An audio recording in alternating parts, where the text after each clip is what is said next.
So as Minerva just spoke about slavery and plantation life, my background that wasn't mentioned, I'm not really a master percussionist. My hobby is percussion. I am a master filmmaker, and that's what I do primarily when I'm not working at the library. I'm a documentarian, I'm a documentary filmmaker. Originally from Washington, D.C., and hey, here we go, D.C. in the house.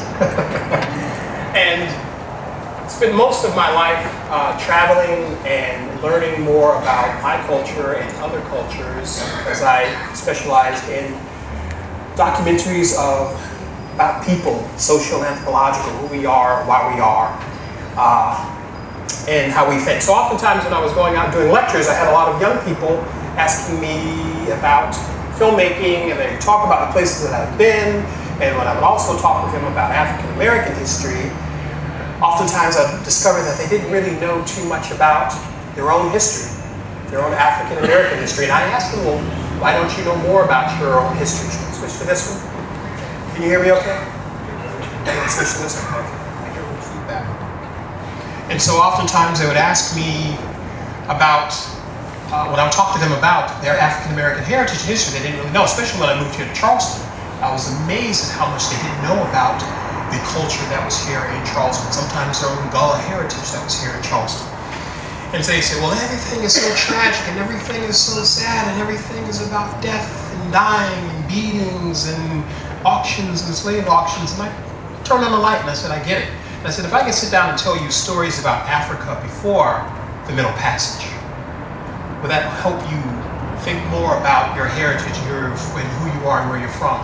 And I was sharing stories with them about one of my favorite cultures is Celtic culture, and how they have this wonderful history in their storytelling and holding on to their heritage through that humorous and fun and amazing way of telling stories. And I started to become a storyteller and working with the children, and that changed everything for them and for me, and it opened up their eyes to want to know more about Africa before the Middle Passage, before all the heaviness that we have here in Charleston. So this story is called The Boy and the Balafone. And I wrote this story because as I was learning how to play percussion instruments, I was coming in contact with some wonderful drumsmiths, as I call them, and they were making some fabulous instruments, and this person made me a wonderful instrument and made me write this story. And I'll grab my first instrument. Now this instrument is called the djembe. And most people have seen the djembe. It's one of the most popular drums that you see around. And djembe, for those who don't know the meaning of the djembe, the word djembe means all gathered together. It's a drum that we see all the time. Can I warm you all up with a little...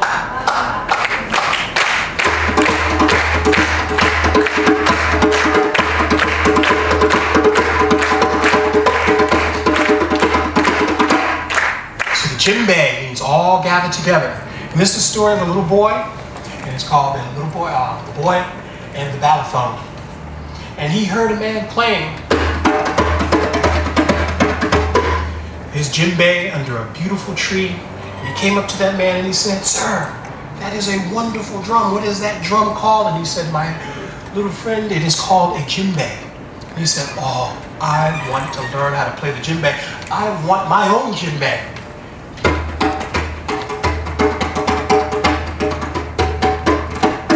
The man said, "Well, I happen to have a small djembe that I would be happy to sell to you for 1 gold piece." And the little boy got excited and he said, stay here, I'll be right back. I'm going home to my father and I'm going to get a gold piece and I'm going to have my very own djembe." And he ran all the way home and he said, Father, can I have a gold piece so that I can buy this drum called the djembe?" And the father looked at him and said, "We do not have any money to spare." He looked at it, "But Dad, I want a djembe." Maybe they didn't say Dad back then.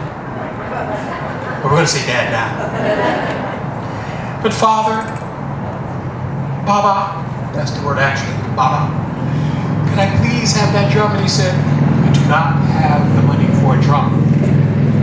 If there is a way to have that drum, we will find a way." And the little boy went to sleep and he got up the next morning and he ran to that tree to see if that man was there under that tree with that djembe, but he wasn't there. The little boy was sad and he sat there under that tree just trying to figure out if there's a way, how can I have that djembe? Suddenly, a man came by. He was playing a wonderful instrument that he had never heard or seen before.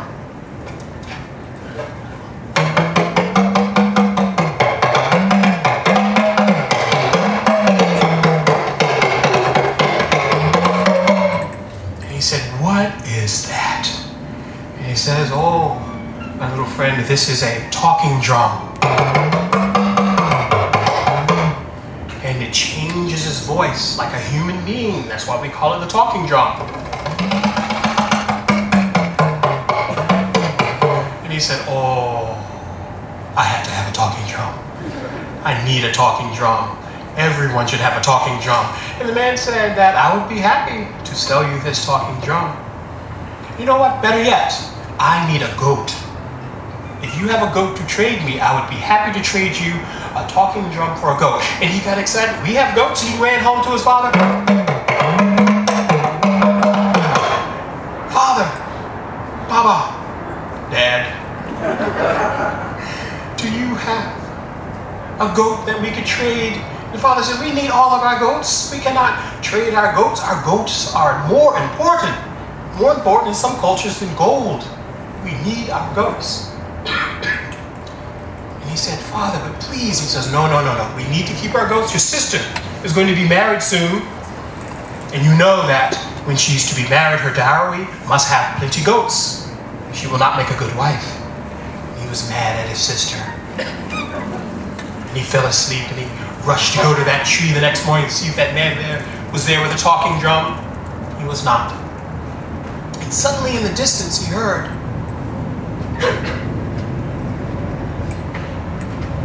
dancing, singing, and there was a man from a far, far northern reaches of Africa. He was from Morocco, northern Africa, and he had his beautiful wives and his daughters with him, and they were playing a drum that he'd never, ever seen before.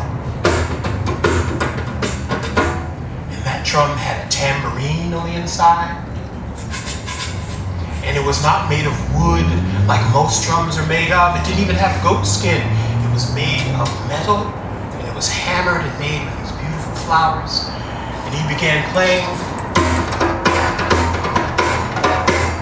Do I have any belly dancers in here? Feel free to jam, jump up, move those hips. Nerve up. That's more like the hula, but it's okay.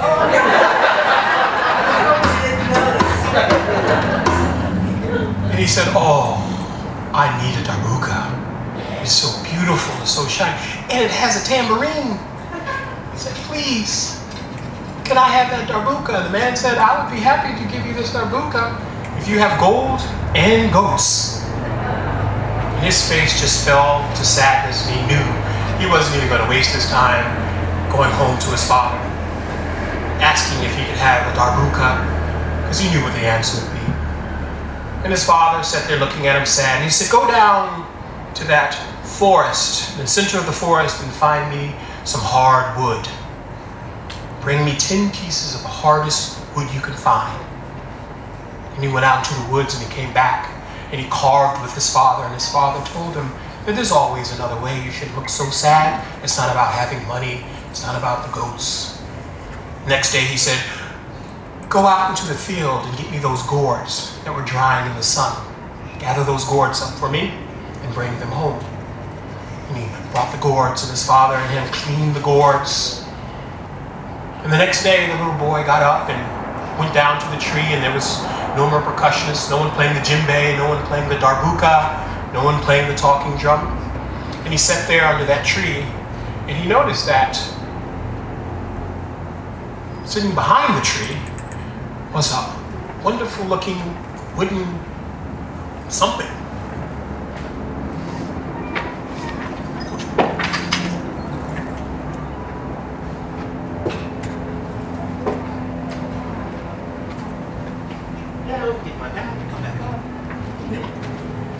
And his father had carved and lashed this instrument for him. He could tell it was his father because he saw the pieces of wood that he had carved.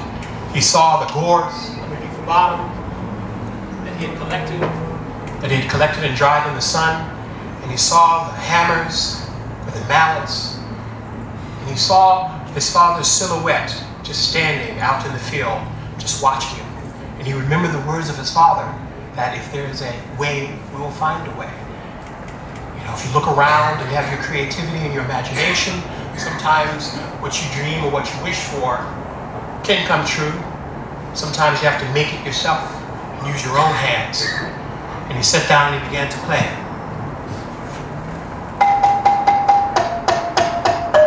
He loved the sound.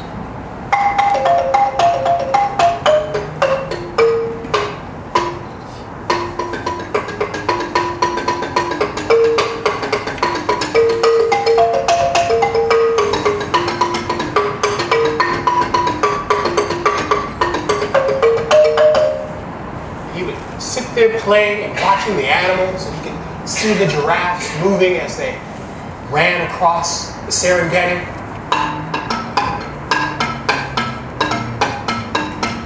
Kind of feels like a giraffe. Move your necks back and forth like a giraffe moving.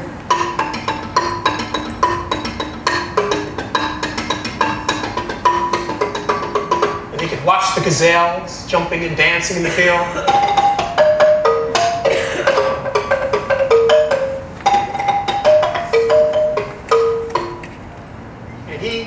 Went down to the marketplace and he couldn't wait to show off his new instrument. And everyone asked him what this was. And he said, my father said that he learned to make it years ago from his grandfather and his father before him. And it's called a balafon. And this is the instrument that is the grandfather to the xylophone. And he played that balafon and he met the man who played the talking drum. Now this is the fun part. It's time for you all to come up and play with me. Now, who would like to try the talking drum? You like nodding heads? Like to come up and try? No? All right, you're closer. I'm reaching right over to you. Here we go. Put that under your arm and squeeze as you play. He's going to pass it to his wife. I'm going to do it. Here we go. Oh, we need a djembe player. Who wants to play a djembe? Come on, this is time to get warm. Now, come on up here. I'll give you the big djembe since your arm went up so high. There we go. Come on up here. Kind of lean it forward and sit on that stool and lock your legs around it. Anyone want a belly dance? Oh, she wants to belly dance. All right. Oh, she wants to play the darbuka. There we go. Sit here? Yeah, you can sit right there. Anybody want to play the balafon? Oh, this is like, oh, there we go. There we go, come on up. I'll put the balafon right here on the edge. Can you slide over a little bit?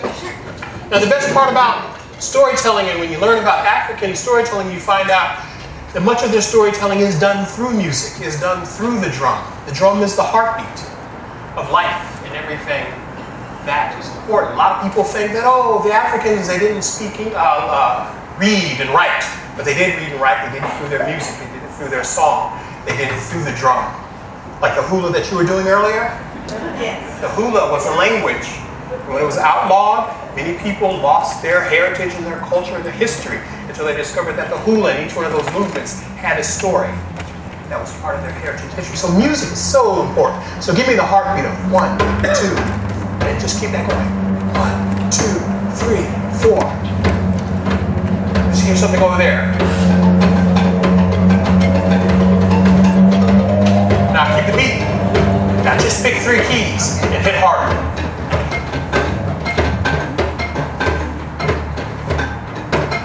There we go.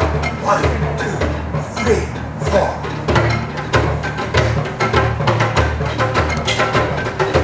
Here we go. It's time to come together.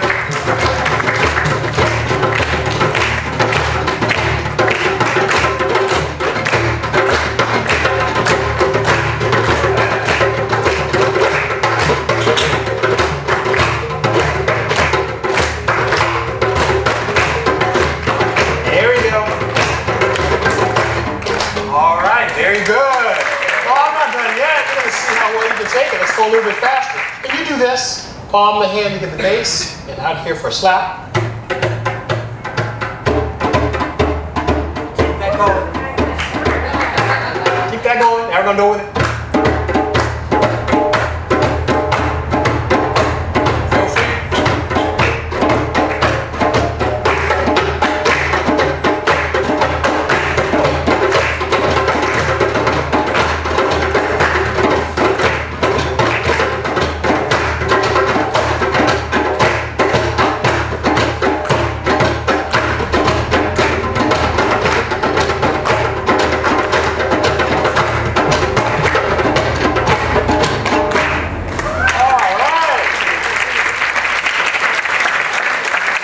I was about to have you all do the vocalization of it.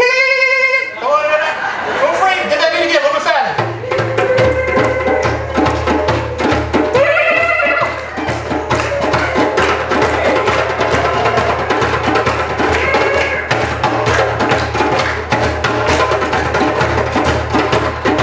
Anybody want to dance? Get on up, do some more. There we go.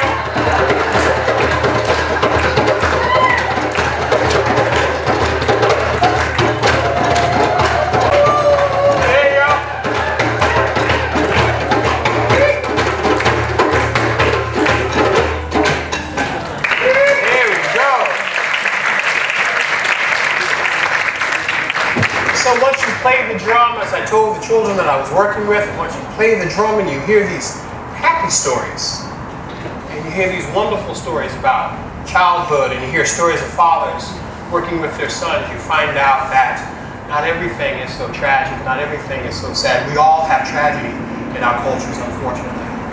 Going all the way back to Egyptian times, to unfortunately what we see presently.